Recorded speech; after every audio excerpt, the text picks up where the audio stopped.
এখনো শেষ হয়নি জাকসু নির্বাচনের ভোট গণনা। সন্ধ্যার আগে পূর্ণ ফলাফলের সম্ভাবনা কম। ডাকসুর মতো শান্তিপূর্ণ হবে ফেব্রুয়ারির সংসদ নির্বাচনও বলেছেন শফিকুল আলম। প্রার্থীদের মাঠে থাকার পরিবেশের নিশ্চয়তা চাইলেন ডক্টর জাহিদ। স্বস্তি ফিরছে চাল, ডাল, সবজি সহ বেশ কিছু পণ্যের দামে। মাছ, মুরগির বাজার চড়া।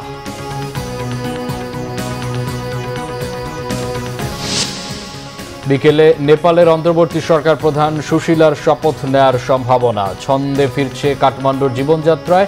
সতর্ক অবস্থায় সেনা সদস্যরা। দেখছিলেন ক্রাউন সিমেন্ট সংবাদ শিরোনাম, এবার বিস্তারিত। জাহাঙ্গীরনগর বিশ্ববিদ্যালয় কেন্দ্র ছাত্র সংসদ জাকসু ও হল সংসদ নির্বাচনের 16 ঘণ্টা পার হলেও ভোট গণনা চলছে এখনো। ধারণা করা হচ্ছে জাকসু নির্বাচনের ফলাফল প্রকাশ করতে সন্ধ্যা হতে পারে। এখন পর্যন্ত 19 হলের ভোট গণনা শেষ হয়েছে। বৃহস্পতিবার রাত 10:15টার দিকে ভোট গণনা শুরু হয়।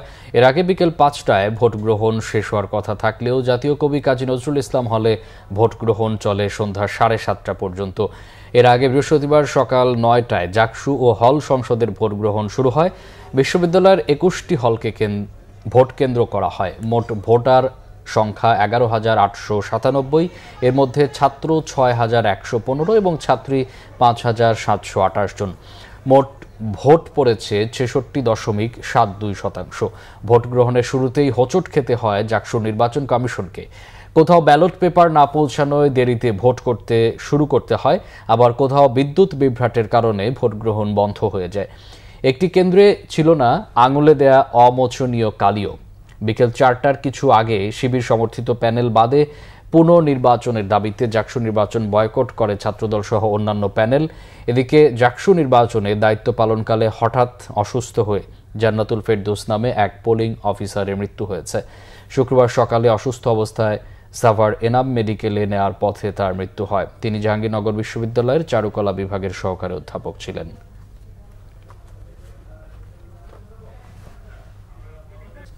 দর্শক, এই মুহূর্তে জাকসুর উপাচার্য অর্থাৎ জাহাঙ্গীরনগর বিশ্ববিদ্যালয়ের উপাচার্য বক্তব্য রাখছেন এই সার্বিক নির্বাচন এবং একজন শিক্ষকের মৃত্যুর ঘটনায়। আমরা সরাসরি চলে যাচ্ছি সেখানে তার বক্তব্যে। নির্বাচন আমরা আপনার জি জি জি জি আমি সেটাই বলছি। আমার পরামর্শ হচ্ছে আমাদের এখানে যারা কাজ করছে তাদের সংখ্যা আরো বাড়িয়ে আমরা যেন স্বস্তির সাথে সকলে কাজ করতে পারি, আমরা সেই ব্যবস্থা করব। আমি সেই পরামর্শ নির্বাচন কমিশনকে দিতে পারি না, নির্বাচন কমিশনই এই দায়িত্ব পালন করছেন। তবে ব্যক্তিগতভাবে উপাচার্য হিসাবে আমার যে পরামর্শ থাকবে, এই স্বস্তির বিষয়টি নিশ্চিত করা অত্যন্ত জরুরি। সবাইকে ধন্যবাদ। যেটা বলতেছিলেন যে জাহাঙ্গীরনগর ইউনিভার্সিটির যে ভিসি, উনি বলতেছিলেন যে নির্বাচন যে বিলম্ব হচ্ছে ভোট গণনার ক্ষেত্রে, সেই ভোট গণনার বিষয় নিয়ে আসলে তারা এখন পর্যন্ত আরও এখানে লোক নিয়োগ করবে এবং লোক নিয়োগ করে দ্রুত যাতে করতে পারে। কারণ এভাবে আসলে লোক কমের বিষয় নিয়ে তারা যেটা বলতে চাচ্ছিলেন যে আমাদের সাংবাদিকদের তরফে কোশ্চেন ছিল যে এত কম লোক দিয়ে ভোট গণনার যে প্রেশার একজন শিক্ষিকা মারা গিয়েছেন, সেই বিষয় নিয়ে আসলে উপাচার্য নিজেই বলেছেন যে এটা নির্বাচন কমিশনের এখতিয়ার, তারা কিভাবে কি করবে। তবে তারা নির্বাচন কমিশনের সাথে কথা বলে আরও লোক বাড়ানোর বিষয় নিয়ে আমাদেরকে জানিয়েছে। তবে মামুন, আপনাকে জানিয়ে রাখি এখনও ভোট গণনা চলছে। ইতিমধ্যে প্রায় হল যে 21টা হল রয়েছে, হলের ভোট গণনা, হল কমিটির ভোট গণনা শেষ হয়েছে এবং কিছুক্ষণ পরে কেন্দ্রীয় জাকসু যে সংসদ নির্বাচন রয়েছে সেই নির্বাচনের ভোট গণনা শুরু করবে বলে বিকেল নাগাদ আমাদেরকে জানানো হয়েছে। তবে প্রায় রাত্র 7টা থেকে 8টা, অতিরিক্ত হলে 9টা বাজতে পারে ফলাফল ঘোষণার বিষয় নিয়ে। সেই বিষয় নিয়ে ধারণা করছে নির্বাচন কমিশন যে তারা ইতিমধ্যে 9টার মধ্যে তারা ফল ঘোষণা করতে সক্ষম হবে বলে আমাদেরকে জানিয়েছেন। মামুন, এই ছিল সর্বশেষ তথ্য। জাকসুর ভোট গ্রহণ এবং গণনা সম্পর্কিত সর্বশেষ তথ্য জানাতে ফরুক বাবু জাহাঙ্গীরনগর বিশ্ববিদ্যালয় থেকে আমাদের সাথে যুক্ত হয়েছিলেন। তার আগেও কথা বলছিলেন জাহাঙ্গীরনগর বিশ্ববিদ্যালয়ের উপাচার্য। প্রধান উপদেষ্টার প্রেস সচিব শফিকুল আলম বলেছেন, ডাকসু নির্বাচনে যেমন শান্তি শৃঙ্খলা ছিল, আগামী ফেব্রুয়ারির জাতীয় নির্বাচনেও তেমনি শান্তিপূর্ণ হবে, যাতে সকলে স্বতঃস্ফূর্তভাবে ভোট দেবে। সকালে মাগুরা মাঝাইল গ্রামে রেল প্রকল্প এবং রেনেসার কবি ফরুক আহমেদের বাড়ি পরিদর্শনকালে সাংবাদিকদের প্রশ্নের জবাবে তিনি এসব কথা বলেন। শফিকুল আলম আরও বলেন, আগামী ফেব্রুয়ারির প্রথম সপ্তাহে জাতীয় নির্বাচন অনুষ্ঠানে সরকার দৃঢ় প্রতিজ্ঞ। সেভাবেই কাজ এগিয়ে চলছে। দেশে কারো ক্ষমতা নেই এই নির্বাচন ঠেকানোর। সকল রাজনৈতিক দলের সাথে কথাবার্তা চলছে, সকলের ঐক্যমত্যের ভিত্তিতেই নির্বাচন অনুষ্ঠিত হবে। এ সময় তার সাথে ছিলেন জেলা প্রশাসক মোহাম্মদ ওহিদুল ইসলাম, রেল প্রকল্পের প্রকৌশলী আসাদুজ্জামান আসাদ সহ ঊর্ধ্বতন কর্মকর্তারা। ডাকসুর ইলেকশনটা আমাদের জন্য খুবই ইম্পর্টেন্ট একটা ইলেকশন ছিল এবং এটার যদি আপনি দেখেন একটা শান্তি শৃঙ্খলা পুরোপুরি ছিল। কোনো একটা ঘটনা ঘটেনি।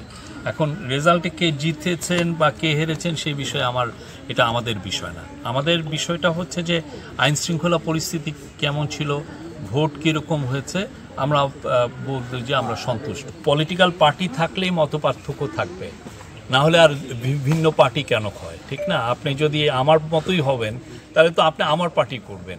তো সেই জন্য পলিটিক্যাল পার্টির মধ্যে ভিন্ন মত থাকবেই, কিন্তু ইলেকশন, আমরা আবারও বলছি, ইলেকশন ফেব্রুয়ারির 15 তারিখের মধ্যে হবে। মানুষ ভোট দিতে পারবে না, প্রার্থীরা ভোটের মাঠে থাকতে পারবে না, এমন কোনো পরিস্থিতি তৈরি না করার আহ্বান জানিয়েছেন বিএনপির স্থায়ী কমিটির সদস্য ডাক্তার এজেডএম জাহিদ হোসেন। সকালে শেরেবাংলা নগরে শহীদ রাষ্ট্রপতি জিয়াউর রহমানের সমাধিসৌধে শ্রদ্ধা জানানোর পর সাংবাদিকদের তিনি কথা বলেন। দেশের মানুষ বিগত 4টি নির্বাচনে স্বাধীনভাবে ভোট দিতে পারেনি। এখন দেশের নাগরিকরা ভোট দিয়ে তাদের প্রতিনিধি নির্বাচন করতে চায়। পলাতক স্বৈরাচারের পুনর্বাসনের মতো পরিস্থিতি তৈরি এবং বিভাজনের রাজনীতি না করার আহ্বান জানান তিনি। দু একটি ছাড়া বাজারে বেশিরভাগ পণ্যের দামে স্বস্তি ফিরছে। কমতে শুরু করেছে বেশ কিছুদিন ধরে বাড়তে থাকা চাল ও ডালের দামও। ইলিশের দাম কিছুটা কমলেও অন্যান্য মাছের দাম বাড়তি। কেজিতে 10 থেকে 15 টাকা কমেছে বেশিরভাগ সবজির দাম। মুরগির দাম কিছুটা বাড়লেও অপরিবর্তিত গরুর গোশতের দাম। সকাল থেকে রাজধানীতে থেমে থেমে বৃষ্টি, তাই দিনের প্রথম ভাগে ক্রেতা সমাগম কিছুটা কম থাকলেও পরে বাড়তে থাকে। বৃষ্টির ভোগান্তি থাকলেও বাজারে এসে কিছুটা স্বস্তি মেলে তাদের। গেল সপ্তাহে বেশিরভাগ সবজির দাম 100 টাকা ছুঁই হলেও এ সপ্তাহে 70 থেকে 80 টাকার মধ্যেই মিলছে। দাম আরও কমার আভাস দিলেন বিক্রেতারা। ভেন্ডি 80 টাকা ছিল, আবার 70 টাকা। তারপরে কাঁচামরিচটা অনেকটাই কমছে। কাঁচামরিচ প্রায় 200 টাকা কেজি ছিল গত সপ্তাহে, এই সপ্তাহে কাঁচামরিচ 150-60 টাকা কেজি। যদি এভাবে আমদানি আরও বাড়ে তো সামনের দিকে যত দিন যাবে অত মালের দাম আরও কমে আসবে। 80 টাকার নিচে কোনো তরকারি নাই, এখনও সেম অবস্থা। তো আসলে পলাশী বাজারে ওই প্রাইসটা একটু বেশি মনে হয়, কিন্তু আমরা লোকাল বাজার যেগুলো আর কি, ফুটপাত যেগুলো, ওগুলোতে একটু দাম কম। প্রায় সব মাছের দামই বাড়তি। সরবরাহ কমার অজুহাত বিক্রেতাদের। ক্রেতাদের মধ্যে মিশ্র প্রতিক্রিয়া। ইলিশ মাছ 1600 টাকা, আবার আপনার মাগুর মাছ কিনছে হলো 1000 টাকা কেজি। রুই মাছ 350 টাকা কেজি। না ঠিক আছে বাজারে। গত সপ্তাহে রুই মাছ বিক্রি করছি 500 টাকা, এই সপ্তাহে 50 টাকা বেশি বিক্রি করতে হইতো। এদিকে মানভেদে মিনিকেট চালের দাম কেজিতে 2 টাকা কমার কথা বলছেন বিক্রেতারা। বাড়তে থাকা ডালের দামও কেজিতে 5 টাকা কমে বিক্রি হচ্ছে 150 টাকায়। তেল, চিনি সহ অন্যান্য পণ্যের দাম রয়েছে স্থিতিশীল। সব বাজারেই প্রত্যেকটা জিনিসেরই দাম অনেক হাই। আমাদের এই কর্মজীবী যারা আছে, মনে করেন এই সীমিত আয়ে সংসার মেনটেন করা খুবই কষ্ট। ভাতের চালের দাম 1 টাকা করে কমছে, আর সবগুলো আগের দামই আছে। গত সপ্তাহে 155 টাকা মুসুরির ডাল বিক্রি করছি, আজকে 150 টাকা বিক্রি করতেছে। মুরগির বাজারে ব্রয়লার 10 টাকা বেড়ে 180 টাকা কেজি এবং সোনালী 20 টাকা বেড়ে বিক্রি হচ্ছে 320 টাকায়। আগের দাম 750 টাকা কেজিতেই মিলছে গরুর গোশত। মামুন আব্দুল্লাহ, বাংলা ভিশন, ঢাকা। আন্তর্জাতিক প্রসঙ্গ। নেপালে বিকেলে শপথ নিতে পারেন অন্তর্বর্তী সরকার প্রধান সুশীলা কার্কি। সহিংসতা আর প্রধানমন্ত্রী পিকে শর্মা ওলি পালানোর পর ধীরে ধীরে স্বাভাবিক হতে শুরু করেছে রাজধানী কাঠমান্ডুর জীবনযাত্রা। রাস্তায় চেকপোস্ট বসিয়ে সতর্ক অবস্থানে আছেন সেনা সদস্যরা। আহত কয়েকজনের মৃত্যুতে বেড়েছে নিহতের সংখ্যা। সরকার পতনের পর বুধবার থেকে সেনাপ্রধান অশোক রাজ সিকদেলের সাথে আন্দোলনকারী একাধিক পক্ষের দফায় দফায় বৈঠক হয়। এর ধারাবাহিকতায় অন্তর্বর্তী সরকার প্রধান হিসেবে সাবেক প্রধান বিচারপতি সুশীলা কার্কির পক্ষে সংখ্যাগরিষ্ঠের মত আসে। এই প্রস্তাব গ্রহণ করে প্রেসিডেন্ট রামচন্দ্র পাউদেলের সঙ্গে সাক্ষাৎ করেছেন সুশীলা কার্কি। 2016 সালে দেশটির প্রথম নারী প্রধান বিচারপতি হিসেবে নিয়োগ পান তিনি। সমালোচকদের অনেকের আশঙ্কা, এই প্রক্রিয়ায় সেনাবাহিনীর ছত্রছায়ায় রাজতন্ত্র ফেরানোর ষড়যন্ত্র চলছে। প্রতিবিপ্লব প্রতিহতের আহ্বান জানিয়েছে বৃহৎ নাগরিক আন্দোলন। এদিকে সরকার পতনের তৃতীয় দিন ধীরে ধীরে স্বাভাবিক হচ্ছে কাঠমান্ডু। খুলছে দোকানপাট, শুরু হয়েছে ব্যবসায়িক কার্যক্রম। গুরুত্বপূর্ণ পয়েন্টগুলোতে অবস্থান নিয়ে তল্লাশি আর সতর্ক নজরদারি কার্যক্রম অব্যাহত রেখেছেন সেনা সদস্যরা। কমেছে কারফিউ, সময়সীমা আর বিধিনিষেধ। বিশৃঙ্খলা সুযোগে পলানো অন্তত 1,500 কয়েদির মধ্যে 200-র বেশিকে ধরে কারাগারে পাঠিয়েছে সেনাবাহিনী। আর সোমবারের আন্দোলনে আহতদের মধ্যে আরও কয়েকজনের মৃত্যুতে নিহতের সংখ্যা কমপক্ষে 51 জনে পৌঁছেছে। চট্টগ্রাম বিশ্ববিদ্যালয়ে 7 দফা দাবিতে চলমান আমরণ অনশনে অংশ নেওয়া 4 শিক্ষার্থী অসুস্থ হয়ে হাসপাতালে ভর্তি হয়েছেন। তবে কর্মসূচি চালিয়ে যাচ্ছেন আরও 5 শিক্ষার্থী।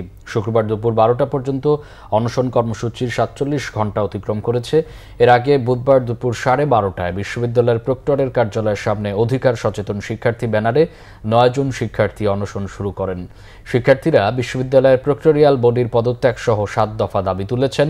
অনশনকারীদের দাবিগুলো হলো স্থানীয়দের সাথে শিক্ষার্থীদের সংঘর্ষে আহতদের তালিকা প্রকাশ ও উন্নত চিকিৎসা, নিরাপত্তাহীন অনাবাসিক শিক্ষার্থীদের জন্য মানসম্মত আবাসন ব্যবস্থা, আবাসনচ্যুতদের মালামাল উদ্ধার, শিক্ষার্থীদের নিরাপত্তা নিশ্চিতকরণ, প্রকৃত অপরাধীদের বিচারের আওতায় আনা ও নিরপরাধ এলাকাবাসীদের হয়রানি বন্ধ, দ্বন্দ্ব নিরসনে অন্তর্ভুক্তিমূলক সমন্বয় কমিটি গঠন ও 3 মাস পর পর বৈঠক করা, সিন্ডিকেট কর্তৃক গৃহীত সিদ্ধান্ত এবং নিরাপদ ক্যাম্পাসের রোডম্যাপ প্রকাশ ও বাস্তবায়ন করা। সংবাদ শেষ করব ক্রাউন 7 শিরোনামগুলো আরেকবার জানিয়ে। এখনও শেষ হয়নি জাকসু নির্বাচনের ভোট গণনা। সন্ধ্যার আগে পূর্ণ ফলাফলের সম্ভাবনা কম। ডাকসুর মতো শান্তিপূর্ণ হবে ফেব্রুয়ারির সংসদ নির্বাচনও, বলেছেন শফিকুল আলম। প্রার্থীদের মাঠে থাকার পরিবেশের নিশ্চয়তা চাইলেন ডাক্তার জাহিদ। স্বস্তি ফিরছে, চাল, ডাল, সবজি সহ বেশ কিছু পণ্যের দামে মাছ মুরগির বাজার চড়া।